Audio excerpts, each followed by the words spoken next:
Off-road caravans must have three things. They must be built tough, have lots of clearance, and the payload to carry all the essentials you need to survive in the outback. For BLA C-Zone's Best Aussie Vans 2019, Highline have bought the Matrix, which ticks those boxes. Highline prove off-roaders can be luxurious, with the 19.6 very well set up for two. The split shower and toilet ensuite is a standout feature. Let's hear from the judges. Highline Matrix certainly looks the looks for an off-roader, but Mel, in terms of build and construction, will it live up to it? I had a good look at it. Certainly underneath the chassis area, it has a road runner independent suspension setup, which is actually bolted on as a whole unit to the chassis, which is a slightly different method of construction, but I suspect one that works quite well. Standard sort of Maranthe frame setup with composite walls. They'd use lightweight ply in all the cupboards and everything seemed to fit together quite well. He's upgraded to a 4.5 tonne ATM, and all he has to do is to change the hitch to a DO45. So he seems to have a fair bit of confidence in the ability of the van to stay together. I thought the suspension setup was good. Everything else underneath there had big aluminium bash plates to prevent damage to the water tanks and other vulnerable components. Does it have what you need to go off-road? Yeah, it would. It came with 2 batteries, 2 solar panels, 2 gas bottles, whereas everything else was 1 and 1, so you didn't have to upgrade. And that would pretty much give you the ability to certainly go off-road for some time. And it was probably one of the most well-featured vans for that off-road and off-grid living for sure.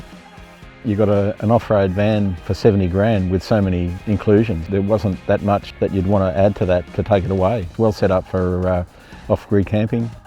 You got Wi-Fi on that, you got rear vision camera, you got electronic stability control, you got your AC controlled from your iPhone, and yet he didn't have a really complicated battery management system. And I like that. I thought it was a really good balance of stuff and good value for money. What about warranty? Is it good to go off-road? It is warranted on all gazetted roads. The only issue that I had was a 3-year chassis warranty, but only 12 months on the body. Even though it's a traditionally built type of van, he's upgraded his insulation in it as well. It's 40% more thermally efficient, and he's now spraying on a waterproofing agent onto his plywood before the van is skinned as well. So just doing those extra little things as well to obviously help it out in the long run. Utilising the wall space with the side pockets, just that little bit of extra space you can use to put pens, radios, phones, anything in, you know, just little designs like that just add to the overall kind of package you get.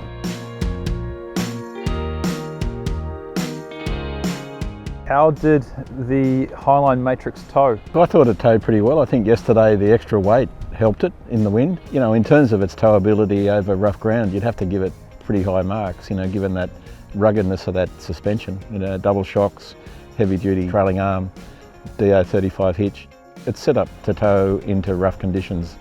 It surprised me how well it towed in those windy conditions, and I think you hit the nail on the head with the extra weight. Just settled it right down. The suspension done its job. It towed pretty well, I thought. It was a fairly weighty van. I thought it was really good. 70 grand for a van that size, off-road, exceptional value for money. So there you have it. You've heard from the judges on the Highline Matrix at BLA C-Zone's Best Aussie Vans 2019.